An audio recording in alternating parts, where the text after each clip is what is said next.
저희 개혁에 대한 점수를 말씀드리면요. 빵점이라고 생각합니다.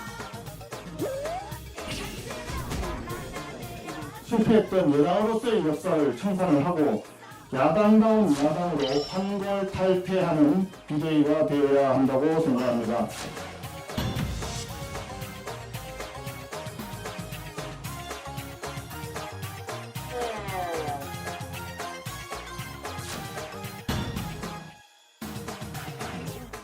국무회의 사후 문건 작성 폐기 의혹에 대해서 한 말씀 부탁드리겠습니다. 부분 소명하실 건가요? 오늘 참고인 신분으로 오셨습니까? 피의자 신분으로 오셨습니까? 내란 동조 의혹 어떻게 생각하십니까? 오늘 좀 어떤 부분 중점적으로 설명하셨는지요? 국민들께 한 말씀 좀 부탁드리겠습니다. 어떤 부분 소명?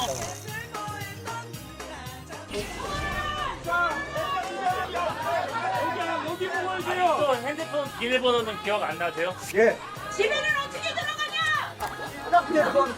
우리 정부의 확고한 원칙은 오직 국민입니다.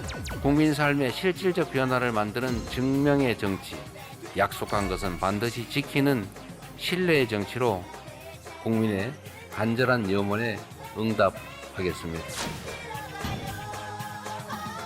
대통령님의 참모장으로서 일찍 생각하고 먼저 챙기는 새벽 총리가 되겠습니다.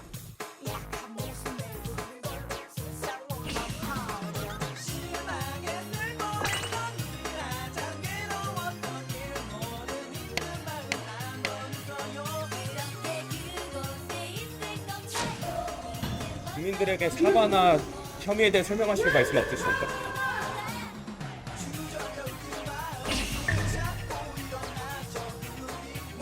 금일 17시 20분 윤석열 전 대통령에 대해 직권남용 권리행사 방해죄 등으로 서울중앙지법에 구속영장을 청구하였습니다.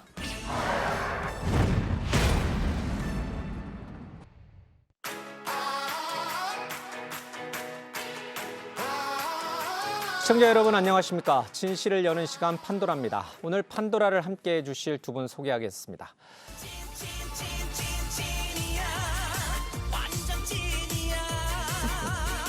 진짜가 나타났습니다. 완전 찐 더불어민주당 김영진 의원, 국민의힘 권영진 의원 모셨습니다. 어서 오십시오. 네, 반갑습니다. 이 노래 아시죠? 영탁의 찐이야. 부를 줄 아세요? 2024년 김영진 선거운동 가였습니다. 아, 권영진 의원이요? 아니, 두 분이 이름이 비슷한데 물론 이제 성은 다르지만 뭐 엄태영 의원과 염태영 의원도 있고 이름이 비슷하신 분들이 좀 많이 국회에 계신데 한 가지 안내 말씀드리겠습니다.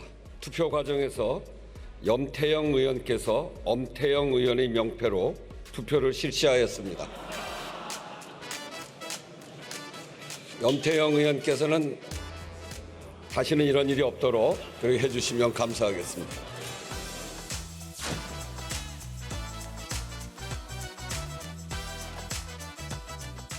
뭐 서로 이름이 좋습니다. 국회에서도 이렇게 각별하게 지내십니까? 아니면 그냥 자주 인사드립니다. 예. 친밀감이 있죠. 이해해 줄 땐 또 그렇게 이해해 주는 모습 좋은 것 같습니다.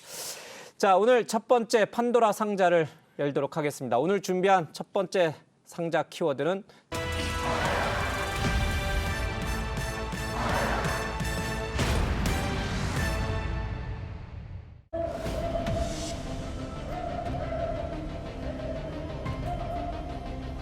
국민들에게 사과나 혐의에 대해 설명하실 말씀 없으십니까? 행정 조사 오늘도 거부하시는 건가요? 아니 안 하십니까?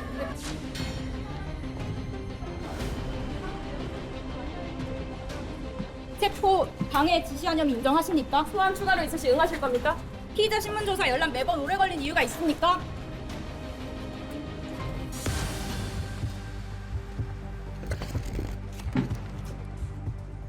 박지영 특검보입니다. 특검은 금일 17시 20분 윤석열 전 대통령에 대해 직권남용 권리행사 방해죄 등으로 서울중앙지법에 구속영장을 청구하였습니다.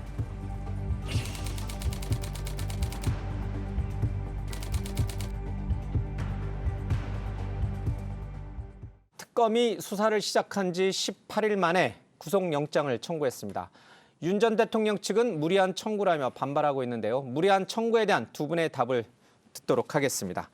자, 먼저 우리 김영진 의원께서 제가 보기에는 그러니까 특검에서 사실 영장 청구한 것은 지기현 판사가 윤석열 대통령을 석방을 하면서 생겼던 문제입니다. 그래서 저는 정상적인 수사 과정에서 들어왔던 여러 가지 내용들의 객관적인 사실, 그리고 내란 숙의 우두머리로서의 윤석열 대통령과 함께 썼던 중요 임무 수행자들에 관한 수사를 통해서 나왔던 근거에 기반해서 영장을 청구했기 때문에 전 법원에서도 합리적인 판단을 하지 않을까 그렇게 보고 있습니다.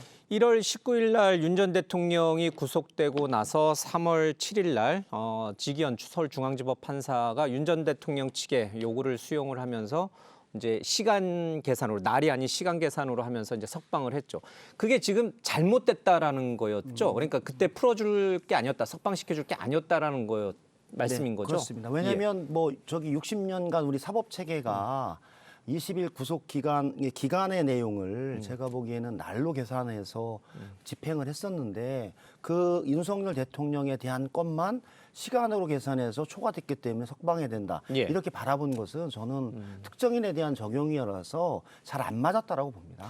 판사들의 그 판결을 하나하나를 가지고 이건 잘못됐다, 잘됐다 이렇게 평가하면은 사실은 사법 시스템 자체가 부정이 되기 때문에 저는 그 당시에는 또 그 나름대로 일리가 있었다고 생각합니다. 조금 전에 말씀하셨던 전례가 없었다라는 말씀도 일리는 있지만 또 그때 구속을 취소하는 부분들은 또 공수처의 수사권이 정말 있느냐 없느냐라는 그런 논란 상황에서 현직 대통령을 구속하는 부분들은 앞으로 두고 문제가 있을 거기 때문에 이 부분들을 말끔하게 정리하자 이런 의미도 있었고요. 근데 지금은 다른 여죄를 외환죄 같은 걸 수사하기 위해서는 신병 확보가 반드시 필요하다 그런 의지를 나타낸 거다 이렇게 보고 있습니다.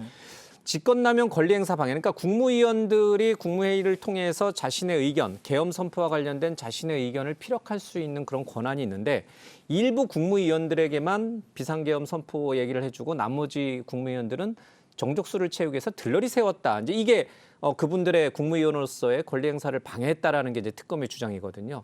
제가 법률가들한테 물어봤어요. 이게 통상적으로는 한 서너 번 조사를 충분히 하고 그리고 이제 구속영장을 청구한다는 건 기소한다라는 걸 전제로 하는 거잖아요.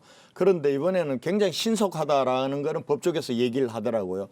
그거는 다시 말하면 그만큼 구속에 대한 자신감이 있다 특검이 있는데 조금 전에 말씀하셨던 국무위원들의 권리 행사 방해 부분들은 제가 볼 땐 이 부분들은 다툼의 여지가 있을 것 같아요. 직권남용 권리 행사 방해에 대한 부분들은 말씀하셨지만 그 국무회에 들어가는 사람들에 대해서 계엄 선포를 위한 국내 협의를 위한 그것으로 정확히 고지돼서 각 그 참석했던 국무위원들에게 전원에 통지됐느냐 아니면 딱 과반에 맞게끔만 통지하고 특정인에게만 비상계엄에 대한 부분들을 고지했느냐 이로부터 오는 권리 행사의 방해 문제가 있고 두 번째 허위 공문서가 그 문제죠. 사실은 그 계엄법에 보면 계엄을 의결하게 되면 바로 공문서를 작성을 해서 그것을 국회에 보내게 돼 있습니다. 이제 국무위원들이 부서에서 하고요. 국회에 보내게 되는 거예요. 그래서 저희들이 12월 3일 날 11시에 국회에 도착을 해서 바로 그 비상계엄 부서한 공문서가 국회에 오기를 기다렸던 겁니다. 그래서 저희들이 12시에서도 기다렸고 했는데 그게 안 왔기 때문에 1시에 의결했던 부분들은 더 이상 계엄 부서된 문건이 없기 때문에 그것을 그 간주하고 즉 계엄을 선포했다는 것을 간주하고 해제 권한이 있는 국회 권한을 행사해야 된다. 그렇게 간주 조항으로 인정하고 저희들이 계엄에 대한 해제 절차에 돌입했던 겁니다. 그래서 우원식 의장이 계엄을 해제하는 시간이 보기보다 1시간 반이 늦었던 이유 중에 하나는 그 문제입니다. 즉 그 사이에 그 문건이 없이 계엄이 선포됐기 때문에 추후에 계엄의 정당성의 문제와 법적 절차 문제에 관해서 문서를 작성을 했고 그런 다음에 또 문제가 될 것 같으니까 삭제했던 거죠. 그래서 거기에 따르는 한덕수 총리의 책임 문제, 그것을 지시한 윤석열 대통령의 책임 문제는 저는 동시에 같이 갈 것이다. 그렇게 보고 있어요. 계엄 선포가 있고 나서 이제 며칠 뒤에 윤 전 대통령이 김성훈 경호처 차장과 이제 그 경호본부장 등을 불러서 같이 오찬을 하면서 비아폰을 지금 수사받고 있는데 그대로 두는 게 맞느냐, 삭제하라라는 지시와 함께 경호관들이 무장하고 있다, 총을 차고 있다는 모습을 좀 노출시켜라. 경찰보다도 경호관들이 총은 더 잘 쏜다. 그래야 이제 체포영장 집행을 위해서 경찰이 못 들어오니까. 글쎄, 그 알 길은 없죠. 예. 그런데 뭐 지금도 윤 전 대통령 측에서는 변호인단을 통해서 그 사실 자체 내가 지시한 적이 없다라고 얘기하지 않습니까? 예. 그리고 너무 무리한 수사다. 이미 해명이 다 됐는데 해명된 부분들을 가지고 이게 무리하게 또 구속영장을 청구했다 이러고 하니까요. 과연 재판부가 어떻게 판단할지의 예. 문제는 좀 두고 봐야 될 텐데 대통령께서 이게 이 재판에 대응하고 수사에 대응하는 방식 자체가 어떻게 보면은 조금 대통령답게 해야 되지 않냐. 모든 건 내 책임이다. 내가 정치적으로 졌잖냐. 패배자다. 다른 부하들 죄 없다. 다 풀어줘라. 나는 이렇게 좀 나가는 게 오히려 맞지 않냐 싶어요. 이걸 지금 와가지고 부하들하고 네 말이 맞니 내 말이 맞니 내가 언제 지시했냐 이렇게 다투는 모습이 이게 과연 좀 그런 부분에서 아쉬움이 든다. 대통령은 좀 당당하게 나가고 그리고 좀 특검은 좀 공정하게 했으면 좋겠다 이런 생각입니다. 저는 윤석열 대통령께서 좀 당당했으면 좋겠어요. 그리고 비상계엄의 얘기를 본인이 반국가 세력을 단호히 척결하기 위해서 계엄을 선포했다. 이렇게 얘기해버렸단 말이에요. 그건 누가 시킨 게 아니에요. 본인의 판단에 의해서 그 했던 내용이고 그것이 헌법과 법률에 의해서 위반이 돼서 탄핵을 받은 상황이라면 사실은 본인이 잘못한 거예요.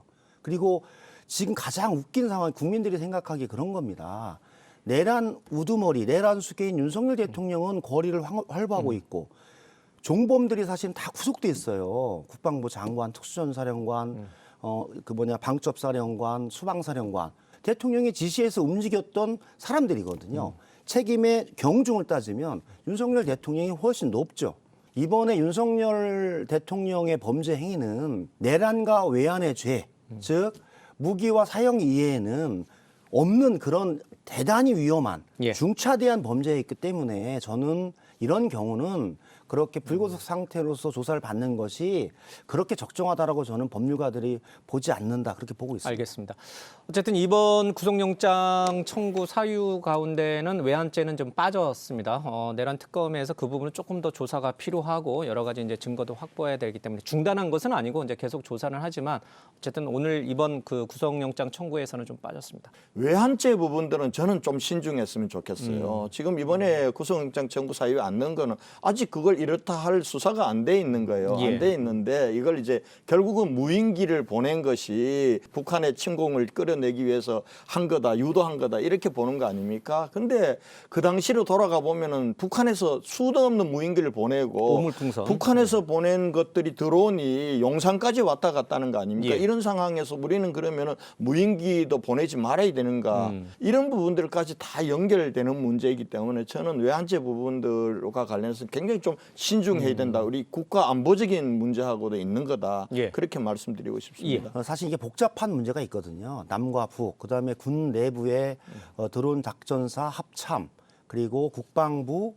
비서실 이게 다 연관된 사안이라 객관적인 사실과 그로부터 오는 여러 가지 문제점들이 있기 때문에 객관적인 사실 분명히 확인할 필요가 있다라고 봐요. 실제로 드론을 보낸다고 했으면 사실 은밀하고 기도비닉 즉 들키지 않게끔 보내는 것이 가장 중요한 것인데 사실은 다 그냥 소리 내면서 보냈던 그 드론이었어요. 그것은 군사 작전적인 측면이라기보다는 정치적인 목적을 가지고 드론을 보낸 것이 아니냐라고 하는 합리적인 의심이 있었고 그 시기에 윤석열 대통령이 계속 적대적인 그 발언들이 많았어요. 반국가 세력에 대한 척결 뭐 이런 문제를 가지고 엄청나게 8.15 경축사부터 언변이 많이 강해지셨거든요. 그래서 이것이 외환과 연관된 행위로서 드론을 보낸 게 아닌가라고 하는 합리적인 의심을 할 수 있었고 그에 따른 드론사와 합참의 진술들과 증거들 좀 모아보면 객관적인 사실을 확인할 수 있다. 그래서 이번에 특검에서 조금 시간을 갖고 영장 청구해서 제의하고 수사를 해보겠다라고 한 것 같아요. 알겠습니다. 이 부분을 정리를 하면서 한 가지 좀 여쭙고 싶은 것은 이제 건불 5년이고 화무 11홍이라고 권력이 오래 가지는 못하겠죠. 그러나 권력이 저물 때 나타나는 현상 중에 하나일 수는 있겠습니다만은 한덕수 전 총리라든지 김성훈 전 경호처 차장이 특검에 나가서 대통령의 지시였다라고 다 지금 진술하고 있다라는 이제 일부 언론 보도가 있습니다. 그 보도의 이제 사실 여부는 좀 따져봐야겠습니다만은 그걸 우리는 어떻게 이해를 해야 되는 건가? 물론 이제 검찰 수사에 있는 그대로 솔직하게 답변하는 것이 당연히 맞는 것인데 한때 대통령을 모셨던 핵심 참모들로서 또는 총리로서 그게 어떻게 비춰질까? 우리 시청자들에게 또는 국민에게. 객관적인 사실은 하나입니다. 그 하나의 사실을 가지고 발언이 지금 진술이 틀린 거거든요. 대통령 측과. 그렇죠. 그렇기 때문에 사필기정이라고 그 존재하는 사실을 저는 바꾸기는 어려울 거예요. 왜냐하면 그럼 본인이 책임을 져야 되기 때문에 그게 죄수의 딜레마 중에 하나입니다. 특히 이 문제는 엄청난 계엄이라고 하는 내란과 외환의 죄를 누가 주범이냐 종범이냐 이에 따라서 엄청난 처벌의 차이가 있기 때문에 그냥 객관적인 사실과 역사의 진실 앞에 솔직하게 얘기하는 것이 가장 당신과 그리고 우리 나라를 위해서 올바른 선택과 판단을 하는 것이다라고 예. 봐요. 그리고 살아있는 권력일 때와 그렇지 않은 권력일 때의 차이라는 것이 좀 비정함도 같이 서려 있는 겁니다. 어떻게 보면은 지금 대통령이 그 파면되는 그런 사건이잖아요. 예. 비상계엄이란 그와 관련돼서는 실체적 진실을 밝히기 위해서는 모두 다가 있는 그대로의 진실을 얘기하는 게 맞죠. 맞다. 맞고 저는 그러나 또 장수의 입장은 장수답게 가야 된다. 저는 그래 보는 겁니다. 알겠습니다. 민중기 특검팀은 또 김건희 여사 관련해서 출국 금지라든지 이런 것들 관련자들을 이제 모두 소환 조사를 좀 하고 있습니다. 그러니까 특검이 지금 굉장히 지금 바쁘게 돌아가고 있습니다. 양평 고속도로 문제도 지금 다시 들여다보고 있고 삼부토건 우크라이나 전쟁 재건 사업과 관련해서 삼부토건 주가 문제도 좀 있고 도이치모터스도 있고 특검들의 칼날이 지금 윤 전 대통령 김건희 여사 두 부부를 향해서 굉장히 거세게 지금 휘몰아치고 있습니다. 저는 뭐 김건희 여사 출국 금지하고 수사하는 거 사실은 그거는 윤석열 대통령 시절에 털었어야 될 문제죠. 털었어야 된다. 털었어야 될 문제죠. 그러니까 지금 넘어와서 더 어떻게 보면 더 고통스럽게 수사를 받고 이렇게 되는 건데 저는 그 좋다 이거예요. 좋은데 특검이 지금 좀 우려되는 게 우리 당의 김성교 의원을 지금 출국 금지를 시켰어요. 양평 군수 양평 군수 시절에 저도 지자체 단체장을 해봤지만은 아니 저 군수가 자기 주민들이 원하고 좋아하는 노선으로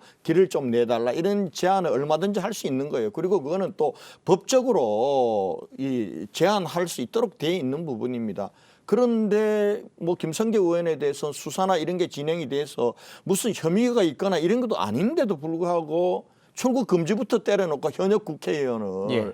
이거는 저는 정령적인 야당 탄압이라고 봐요. 이렇게 특검이 시작부터 이런 자세로 가면은 특검의 수사에 대해서 공정하다라고 인정받기 어려울 겁니다. 저는 이건 너무 좀 지나쳤다. 전 특검에서 그 김건희 여사 관련한 부분들은 사실은 그 빨리 진행하는 게 필요하다. 사실 국민들이 보기에는 대통령의 영부인 때문에 나라가 이렇게 혼란스러운 경우는 사실 뭐 조선시대나 중국의 청나라 시대나 이런 때 있었던 얘기예요.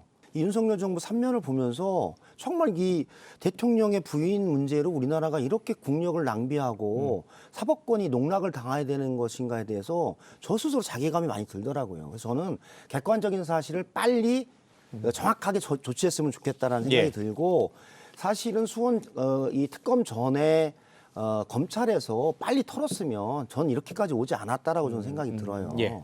그리고 두 번째는 서울 양평권 관련해서 여러 가지 얘기가 있는데 저는 김선교 의원은 저도 잘 아시는 의원인데 국정감사나 아니면 국토위의 질의에서 했던 내용을 가지고 제가 보기에는 출국 금지를 하진 않았을 것이다. 예. 그런 정도 내용을 가지고 했다면 저는 문제가 있다고 봅니다. 그건 왜냐하면 정상적인 국회의원의 의정활동 중에 하나이고 사실 남한강의 북쪽으로 노선이 가느냐 남한강의 남쪽으로 가느냐 요 차이였거든요. 당초에는 북쪽으로 가서 동쪽과 남쪽으로 빠지는 노선이었는데 남한강이 남쪽으로 오는 노선으로 휘었기 때문에 문제가 생 거예요. 그러면 김선교 의원도 남한강의 북쪽이나 남한강의 남쪽이 다 같은 선거구를 둔 국회의원이거든요. 그럼 왜 그랬을까라는 의문이 좀 드는 거죠. 그래서 저는 사실 우리 국회의원들 입장에서는 그런 문제에는 잘 개입하지 않습니다. 왜냐하면 노선의 문제가 있고 이해관계가 강하게 충돌하고 있기 때문에 같은 유권자들이 살고 같은 있으니까. 유권자잖아요. 예. 남한강의 북쪽이나 남쪽이나 해서 개입하지 않는데 저는 공식적인 석상에서의 의정 활동의 일환이었냐 아니면 예. 그렇지 않았느냐 이런 부분들이 있어서 조금 수사를 살펴보는데 예. 의원님이 말씀하신 부분도 저는 특검에서는 잘 유념하면서 대응하는 게 필요하다 그런 생각입니다. 그러니까 양평 군수를 지냈기 때문에 이제 김성교 의원이 그 양평 고속도로 노선 변경과 관련돼서 좀 논란이 있으니 그것을 이제 특검이 들여다보고 있는 것 같습니다. 자, 두 번째 판도라 상자를 열어보겠습니다.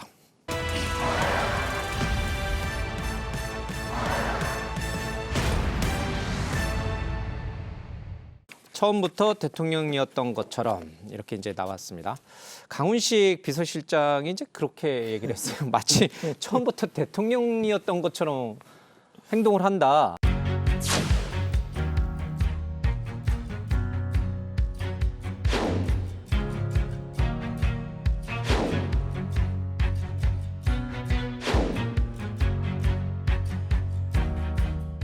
근데 그 말을 강훈식 비서실장만 하는 건 아닙니다. 지금 보수 농객이라고 불리는 뭐 조갑재 씨라든지 또 김종인 주로 이제 보수 쪽에서 정치 책사 역할을 하셨던 김종인 전 위원장을 지금 이재명 대통령이 대미 특사로 이제 지명을 해서 미국에 보낸다는 거 아닙니까? 그러니까 화려한 용인술, 용병술까지도 뭐 하나 이렇게 흠잡을 데가 없다 이런 이제 극찬의 얘기가 흘러나오고 있는데 동의하십니까? 아니 이제 야당이 극찬만 하면 어떡해요? 비판돼야지. 예. 뭐 김종인 위원장을 대미 특사로 보낸 거는 뭐 김종인 위원장은 쓴소리도 하고 또 그랬던 분 아닙니까? 또 그러면서도 또 같이 만나서 조언도 해드렸는 분인데 그런 분을 대미 특사로 이렇게 이 선정한 자체는 저는 의미가 있다고 봅니다. 예. 그런데 꼭 적임자냐라는 건 다시 따져봐야 돼요. 사실은 김종인 비대위원, 김종인 박사 같은 경우가 대미 이 전문가는 아니거든요. 이분이 독일에서 유학하셨고 오히려 독일 유럽 쪽이면 모르겠는데 꼭 대미 전문가 그게 적처적소에 한 인사였는가 이런 건 좀 따져봐야 될 필요가 있고요. 그다음에 강훈식 비서실장은 전 굉장히 좋아하는 당은 다르지만 후배입니다. 후배고 제가 야 저렇게 고행의 길을 왜 가냐 삼선 빠지 떼고 그랬는데 그 고생하는 거에 대해서는 뭐 사실은 지금 야당이지만은 뭐 저희들이 또 잘못한 것도 있고 이래서 고맙게 생각합니다. 고맙게 생각하는데 대통령에 대해서는 조금 너무 심하게 그 얘기 아닙니까? 우리 대통령은 이미 준비된 대통령이고 너무 유능하다. 뭐 비서실장이 모시는 대통령한테 그런 말씀할 수 있는데 SNS도 대통령이 소통 차원에서 열라고 해서 열었다. 근데 그거는 조금 저는 잘못된 거라고 봐요. 대통령 비서실장이 SNS로 페이스북 열고 하는 순간 그게 긍정적인 작용보다 부작용이 훨씬 많습니다. 대통령 비서실장이라는 자리는 앞으로 가면 갈수록 어마어마한 것들이 몰려드는 자리입니다. 그 자리에 계신 분이 SNS로 무슨 입장을 발표하고 저는 우선 비서실장도 비서 중에 한 사람이거든요. 비서는 그림자처럼 모시고 돕는 겁니다. 그러면서 그 부분들은 조금 조심했으면 좋겠다. 그러나 뭐 모시는 대통령을 그렇게 박수치고 하는 걸 그걸 제가 나무라 할 수 있겠습니까? 알겠습니다. 검찰 인사가 있었습니다. 뭐 친윤계 검사 아니냐라고 해서 조국혁신당이라든지 이제 진보당에서 부정적인 의견을 피력한 정진우 서울중앙지검장 얘기도 있었습니다. 대통령이 30일 기자회견에서 이편 저편 갈라서 공무원들을 쓸 수는 없다. 그래서 다 골라낼 수도 없고 또 다 골라내서 한쪽만 쓰면 결국 끝없는 전쟁이 벌어집니다. 그래서 할 수 있다면 최대한 고쳐서 써야죠.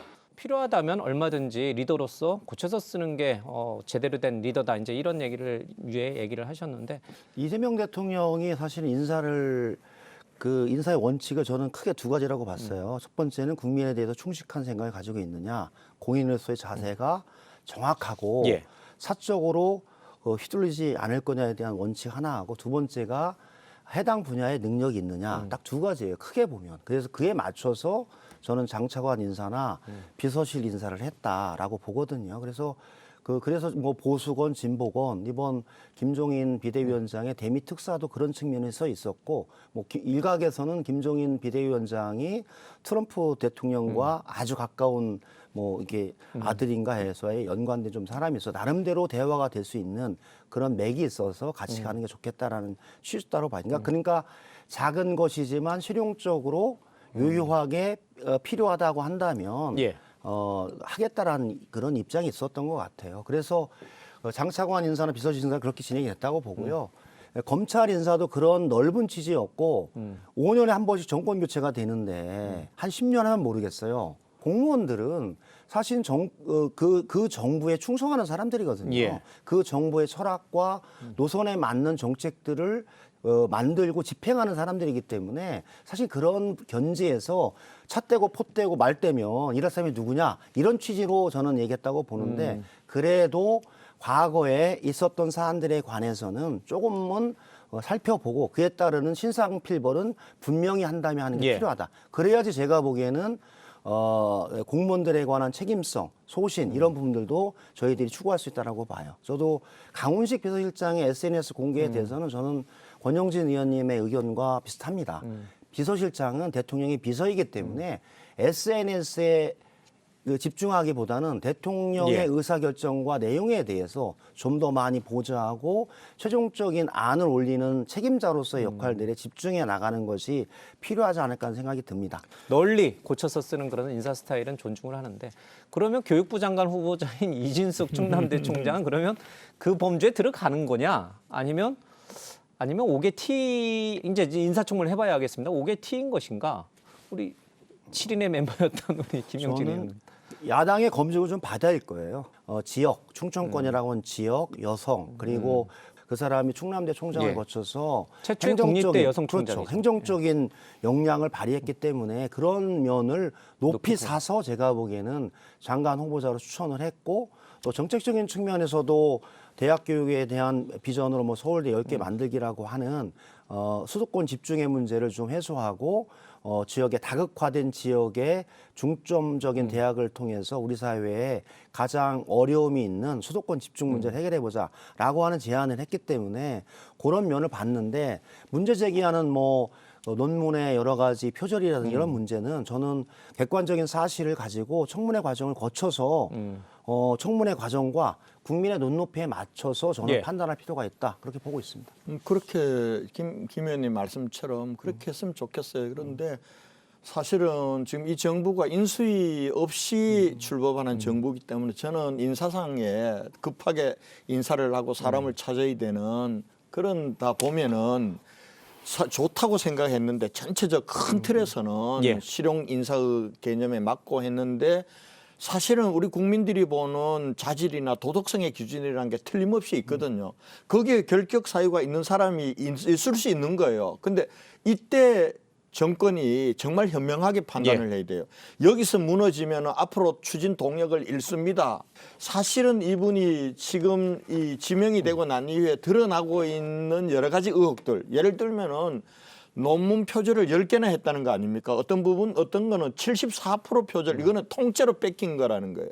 그리고 제자가 학위 논문을 심사하는 과정에서 그걸 알게 된 걸 그 논문을 미리 자기가 또 발표를 했다는 거 아니에요.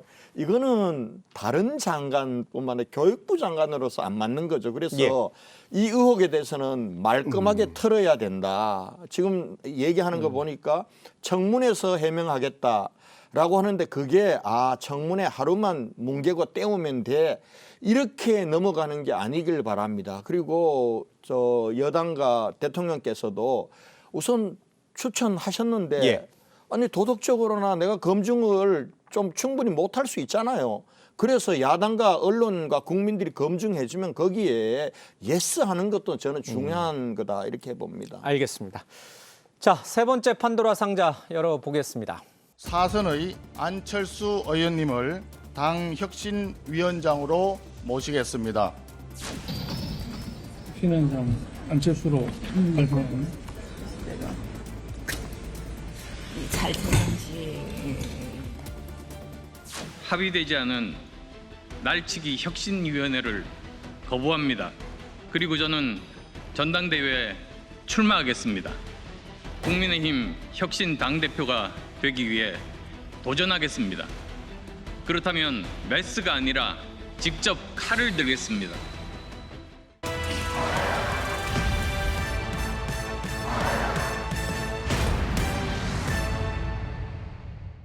뜻밖입니다. 혁신위원장으로 지정된 지 얼마 되지도 않았는데 그거를 관두시고 당대표에 직접 뛰어들 만한 그런 속사정이 있습니까? 우리 당의 일이라서 제가 참 곤혹스러운데요. 예. 안철수 의원님 또 혁신위원장으로부터도 저렇게 철수하시는구나 싶은데 또 철수가 나는군요. 사실은 우리가 혁신을 한다고 할 때 우리 당내에서도 여러 가지 좀 걱정이 있었습니다. 솔직히 말씀드리면은 우리가 조금은 부족하고 방법론적으로 거칠고 하더라도 김용태 비대위원장의 혁신안을 받았어야 되는 거예요. 5개를 받고 그리고 저는 송원석 비대위원장이 원내대표가 비대위원장 겸임하지 말고 그 김용태 비대위원장 임기 연장해서 투톱으로 가는 게 저는 옳았다고 봐요. 8월 전당대회까지는. 예, 그런데 이제 송원석 비대위원장이 원내대표와 비대위원장 겸임하면서 혁신위원회를 구성한 거는 사실은 이게 혁신하겠다는 거냐 아니면 김용태 혁신안을 조금 보류하고 뭉개겠다 이런 것들이 있었어요. 그러면서 이제 안철수 의원이 맡고 안철수 의원이 이게 사직생의 각오로 하겠다. 내가 메스를 뜨겠다. 이럴 때 한편으로 좀 기대를 했는데 아니 이렇게 오늘 갑자기 그만두는 걸 보면서 야 우리 당이 큰일 났다 이게 큰일 또 났다. 우리 국민들이 우리 당을 뭐라고 보겠냐 이런 우선 걱정이 드는데요. 좀 원점에서 왜 우리가 혁신해야 되는가? 아니 비상계엄하고 탄핵 국면 거치면서 대선 패배해서 대통령은 파면이 되고 대선에서 우리가 졌잖아요. 정권을 내줬는데 국민들은 너들 해체하라고 얘기하는데 우리 당은 일각에서는 아무 일 없었다는 것처럼 가고 또 일각에서는 당권 놓고 다툼하고 이래서 국민들이 우리 당을 신뢰하겠어요. 저는 좀 걱정해요. 이참에 좀 다시 원점으로 돌아가자 이런 말씀을 드리고 싶어요. 예. 안철수 혁신위원장이 사퇴의 변을 밝힌 것을 보면은 일단 혁신을 하려면 혁신위원회를 구성해야 되는데 비대위는 비대위로 따로 있습니다만 상위에 혁신위원들 가운데 일부가 지난 그 후보자 교체 때 주도했던 그 관여했던 사람들인데 그 사람들은 절대 혁신위원이 될 수 없다. 근데 비대위에서 왜 그런 사람들을 맡고 있나 지지를 하느냐 이게 안철수 위원장의 변이거든요. 그러니까 어쩌면은 송원석 원내대표 겸 비대위원장이 안철수라고 하는 얼굴 마담을 내세우고 여전히 당의 주도권을 주도하려는 거 아니냐 이런 일각의 시각이 있습니다. 그런 면이 없다라고는 볼 수가 없을 것 같아요. 저는 실제로 안철수 위원장은 윤석열 대통령 출범의 1등 공신이에요. 왜냐하면 2022년 대선 때 박빙의 승부였잖아요. 0.7% 24만 표 차이였는데 사실은 민주당인 제가 그때 사무총장이었기 때문에 안철수 후보에게 이재명 후보 같이 해서 같이 한번 만들어 봅시다. 이런 제안도 했거든요. 저쪽에서 마찬가지였죠. 안철수 후보는 거기에서 간을 보다가 사실은 윤석열 후보의 손을 들어주고 그 힘으로 사실은 윤석열 후보가 24만 표로 이긴 겁니다. 저는 동업자였기 때문에 지금은 혁신의 대상이지 혁신의 주체가 되기 어려운 사람이 저는 안철수 의원이었다는 생각이 들었어요. 권영진 의원님이 얘기했듯이 조금은 윤석열 정부 탄생과 3년의 과정에서 조금은 무관하거나 좀 깨끗한 사람이 혁신위원으로 들어가서 하는 게 필요하다고 봅니다. 그리고 국회의원들이 목전에 자기 목숨이 왔다 갔다 하지 않으면 절대 혁신하지 않습니다. 제가 2007년에 저희가 정권을 빼앗기고 2008년에 이명박 정부 들어서고 2008년 총선에 참패했잖아요. 그럼에도 불구하고 민주당은 변하지 못했어요.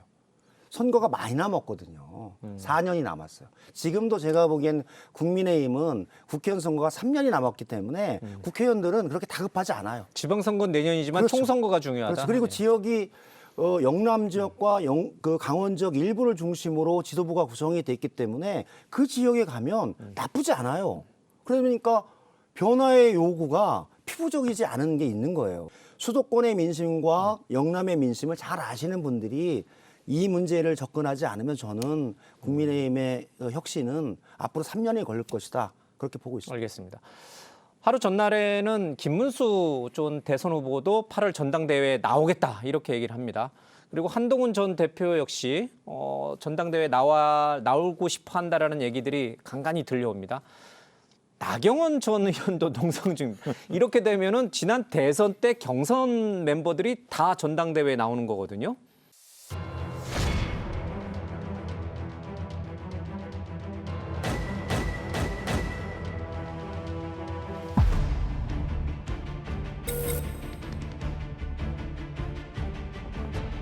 전당대회에 출마하겠습니다. 또 다른 전투를 하기 위해서 전장을 옮길 것입니다. 제가 더 잘할 겁니다. 기회를 주십시오. 대한민국의 국태 민환을 먼저 생각해야지.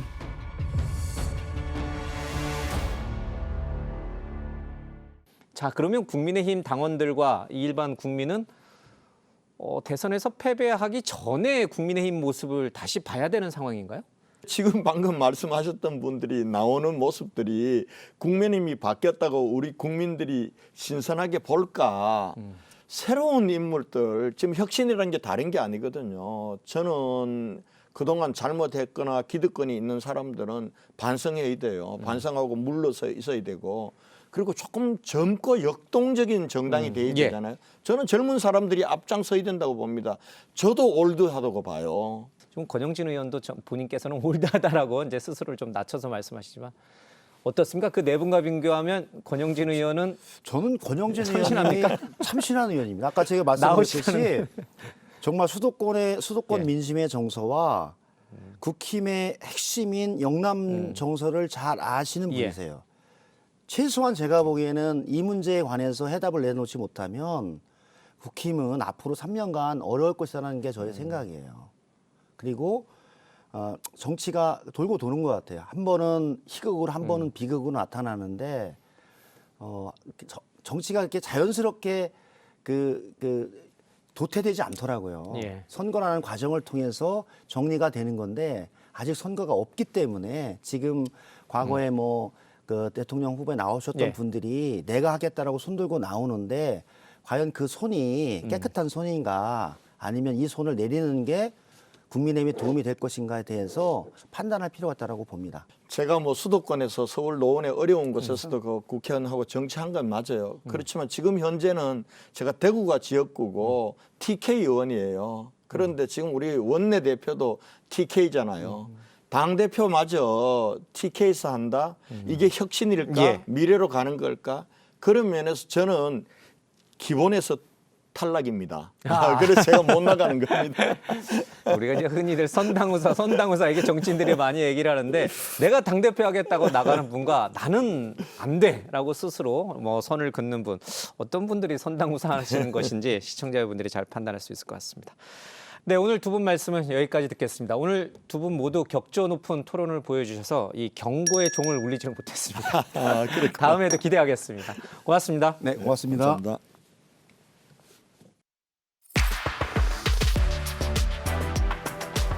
누구나 개혁을 말할 수 있지만 그것을 이뤄내기 위해서는 현실이라는 단단한 벽과 마주해야 합니다. 보수정당의 최연소 국회의원으로서 49일간 당 전체를 뒤흔든 개혁을 시도했지만 그만큼 거센 반발도 직면해야 했습니다. 오늘 찾아가는 판도라에서는 그 개혁을 시도한 정치인을 만나보겠습니다. 윤석열 전 대통령은 저희 당하고는 이제는 관계가 없는 분이라고 제가 말씀을 드리겠습니다. 이준석 후보가 제 옆에 있었으면 끝났을 거란 말씀을 되돌려 드리고 싶습니다.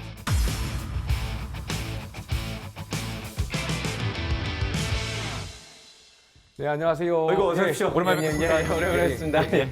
자주 뵙는 것 같은데.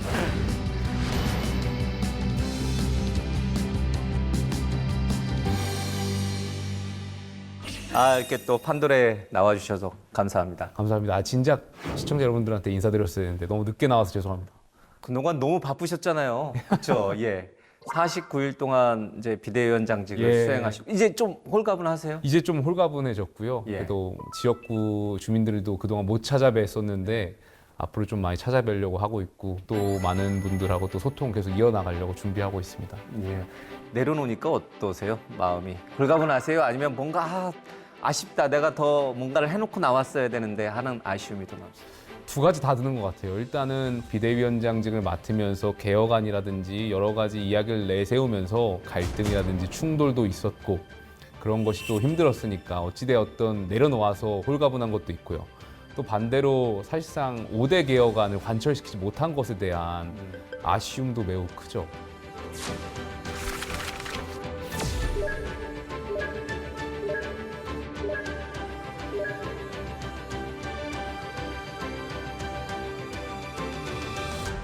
우리 당을 정말 살려보고자 굉장히 노력했었는데 그게 잘 안 되는 것 같아서 앞으로 뭐 비대위원장직은 내려놨지만 이 5대 개혁안을 포함해서 당내 많은 개혁을 요구하는 의원들하고 좀 연대해서 해 나갈 생각을 하고 있습니다.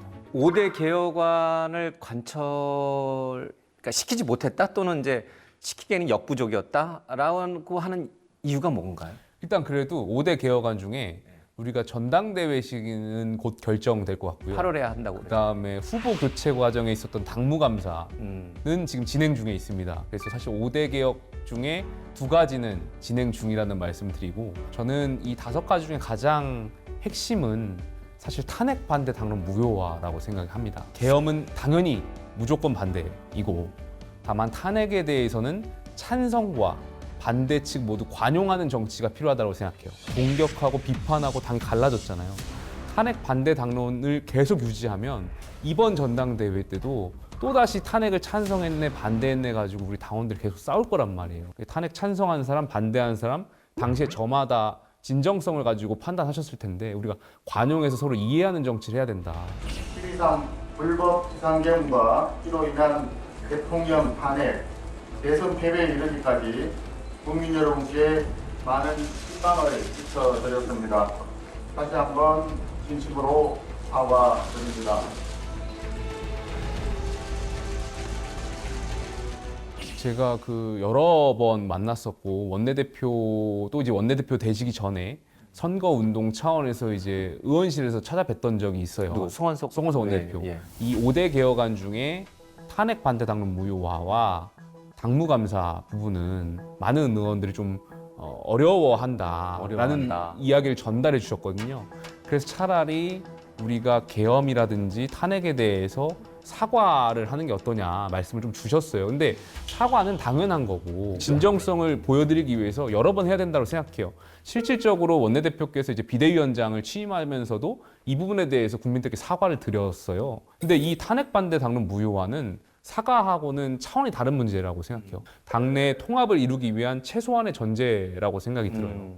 탄핵 반대 당론을 그러니까 무효화하고 철회하는데 가장 저항하는 분들, 한남동 관저에서 윤 전 대통령을 응원했던 사람들, 본인들이 잘못했다는 걸 인정하지 않기 때문에 그런 건가요? 뭐 여러 가지 측면들이 있는데 아무래도 당시에 탄핵 반대를 이야기했었던 그 당시에 수많은 당원들도 계셨고 이분들의 노력이 뭔가 잘못했던 것처럼 비춰지는 것 같다라고 말씀들을 하시는데 우리가 탄핵을 찬성하자는 당론을 가는 것도 아니고 탄핵 반대했던 당론을 무효화하자는 거는 탄핵 찬성한 사람과 반대한 사람 서로 하나로 합칠 수 있는 길을 열어주자 이런 그런 뜻이었습니다. 그래서 제가 말씀드리는 것과 다르게 중진분들이라든지 아니면 그런 분들이 이제 반대하는 측면들이 있는데 어찌되었던 계엄이라는 굉장히 헌정사에서 정말 생각하고 싶지도 않은 특수한 사건이 발생했었고 그리고 대통령 탄핵까지 이르게 된 그 배경에 당시 집권 여당으로서 우리가 짚고 넘어가야 될 것은 넘어야 우리가 앞으로 미래로 나아갈 수 있다고 생각합니다. 시계바늘을 이렇게 조금 돌려서 5월 10일 새벽 4시 때로 가보겠습니다. 한덕수 후보로 교체되는 그 과정에서 도대체 무슨 일이 있었던 건가?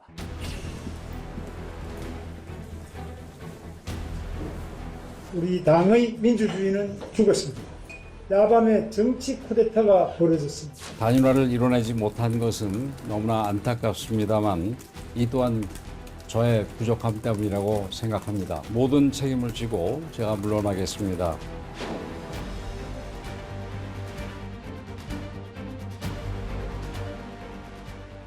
그날 무슨 일이 있었던 거예요? 아마 많은 의원들 또 많은 당원분들께서 우리가 대선에 이기기 위해서 단일화를 염원하셨을 거라고 생각해요. 근데 단일화를 염원하는 것과 후보를 교체하는 거는 저는 차원이 다른 문제라고 생각해요. 당의 최고 의사결정기구를 통해서 전당원이 뽑은 대선 후보를 당원의 상당한 이유라는 것을 들어가지고 후보를 교체하는 과정은 많은 당원들이 그렇게 해서 단일화를 원하셨을 거라고 생각하지 않아요. 아마 그 과정에서 비대위원분 저가 반대하긴 했지만 많은 비대위원들도 반대 의사가 있으셨어요. 한덕수 후보로 단일화가 됐을 때는 우리가 그동안 썼던 약 한 500억 정도가 되는 선거 비용을 보전받지 못하기 때문에 아 이건 아닌데라고 생각하지만 어쩔 수 없이 찬성한 비대위원들도 많았다라고 생각이 들고요. 당원들이 봤을 때 그리고 국민들이 봤을 때 이게 상식에 맞냐 이렇게 의문을 제기했었던 비대위원들도 많았습니다. 그날 그 일이 없었더라면 조금 더 대선 결과에서 지금 이재명 대통령과 격차가 좁혀졌거나 어쩌면은 반대의 결과가 나올 수도 있었을 거다 이런 혹시 생각 드세요? 제가 비대위원장, 선대위원장이 돼서 선거를 치르는데 한 일주일 정도는 우리 지지층들로부터 비판을 굉장히 많이 받았어요. 당신들 도대체 뭐냐? 우리가 뽑은 김문수 후보를 어떻게 그런 식으로 한덕수로 바꿀 생각들을 했냐? 라면서 원망과 비난과 심지어는 이거는 제2의 계엄이다. 라고 비판하시는 저희 지지층들이 많으셨거든요. 그러니까 일주일 동안 선거운동이 사실 제대로 될 수가 없었죠. 그리고 당도 사실 붕 떠 있었고 선거 지휘를 해야 될 선대위도 붕 떠 있었고 선거가 약 3주 정도 대통령 선거가 진행되는데 그 3주에 일주일 정도를 허비했다라고 좀 개인적으로 생각이 들고 만약 이런 과정들이 없었더라면 그 일주일 동안 우리가 보다 더 정교하고 전략적으로 접근할 수 있지 않았을까. 그것이 이제 선거 결과에 어떻게 영향을 미쳤을지는 해석에 맡기겠습니다. 원래는 8월 전당대회 때까지 비대위원장을 계속 하고자 하셨잖아요. 많은 친윤계 증진분들이 물러나라. 친윤 성향의 의원들은 김용태 위원장에 대해서 상당한 비판의 목소리가 많이 나왔습니다. 심지어 빨리 물러나라는. 그때 고집을 더 피워서 8월 전당대회까지 갈 수도 있었잖아요. 사실 개혁하는 것도 중요하지만 저희가 당내 통합을 이뤄가면서 당내 구성원들한테 컨센서스를 이뤄나가는 것도 굉장히 중요하다고 생각했어요. 과연 그렇게까지 결정하는 것이 우리 당을 위해서 그것도 또 도움이 될까? 이런 고민들이 많았었던 것 같고요. 지금 돌이켜봐서 생각했을 때 비대위원장의 임기는 보통 당원 당규에 따르면 6개월이거든요. 근데 당시에 선거 때라고 하지만 6월 30일까지 그러니까 50일에 딱 시간을 못 박아서 전국위에 통과시켰던 상황들 보면 대선이 끝나고 나면 당권을 획득하기 위해서 여러 고민들이 선거 전에 분명히 있었고 그러다 보니까 비대위원장의 임기를 6월 30일이라는 굉장히 이례적으로 전국의 의결 받았던 거 아닌가 이런 생각도 마지막에 좀 들었어요. 소위 말해서 이게 이런 사자성어가 어울릴지 모르겠습니다. 토사구팽이란 사자성어가 있잖아요. 혹시 그런 마음이 드세요? 그런 마음이 사람인데 안 들 수는 없죠. 근데 다만 저는 당을 위해서라면 뭐 얼마든지 제가 이용당할 수도 있고요. 희생당할 수도 있고 그렇게 생각합니다. 최연소 초선 의원이자 아주 어려운 거의 난파선이었던 당의 비대위원장까지 하셨단 말이에요. 재선도 하시고 3선도 하시고 당대표도 하시고 또 보수의 어떤 대표로서 대권 도전도 하고 어디까지 우리 김 의원님은 미래를 생각하고 계세요? 저희 보수 정당이 정말 자랑스러웠으면 좋겠어요. 지금 이재명 정부라든지 민주당이 잘못하는 것에 대해서 저희가 많은 비판을 대어투쟁을 하고 있는데 그럴 때마다 많은 시민들이 저희한테 뭐라고 하시는 줄 아세요? 계엄을 했었고 당신들이 그렇게 했는데 민주주의를 논하냐. 그러니까 메시지가 너무 좋은 메시지를 던져도 메신저에 대한 비판들이 다시 돌아오는 거예요. 이 상황들을 우리 당내 의원들이 아셨으면 좋겠어요. 그리고 이미 앵커님 잘 아시겠지만 저희 당은 비주류 정당입니다. 주류는 민주당이에요. 야당이 됐죠. 민주당이 주류 세력을 대변하고 기득권은 민주당이에요. 그렇다면은 국민의힘이 소외된 이웃들, 서민들, 대중으로 나가기 위한 발판들을 갖춰야 되는데 당내 의원들이 과연 그런 생각들을 하는지는 잘 모르겠어요.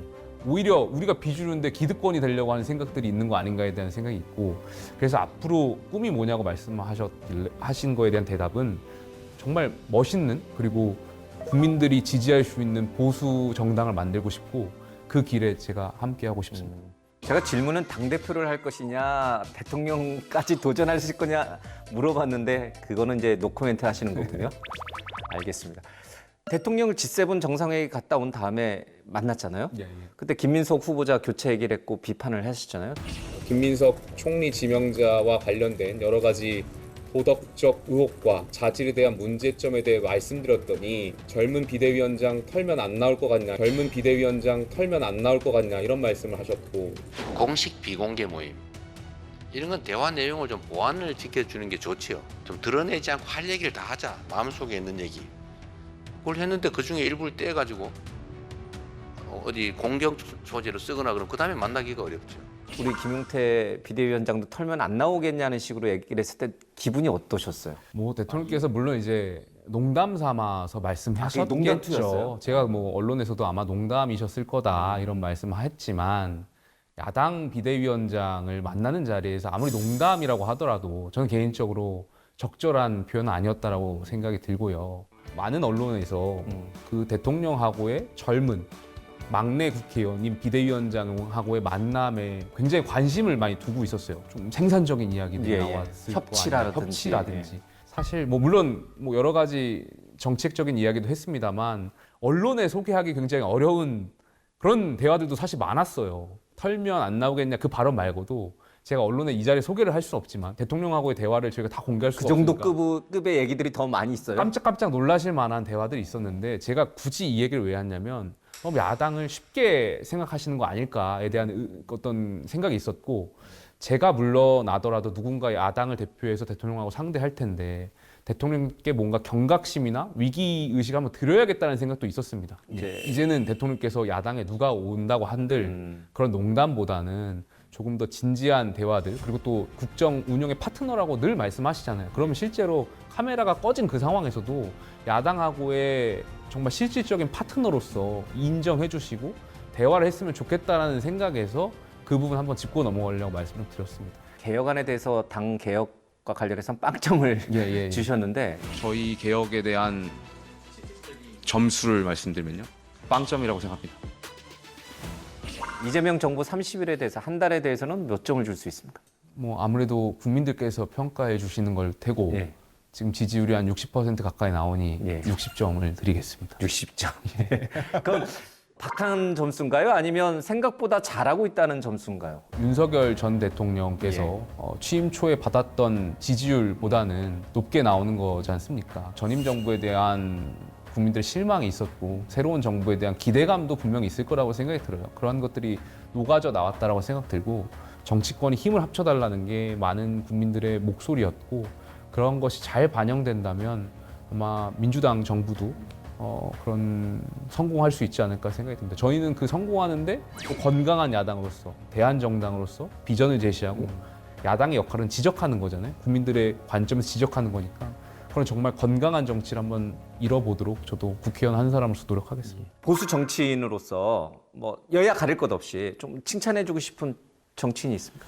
요즘 민주당이 전당대회잖아요. 그 후보 중에 한 명인 정청래 의원을 좀 칭찬하고 싶습니다. 의외네요. 제가 봤을 때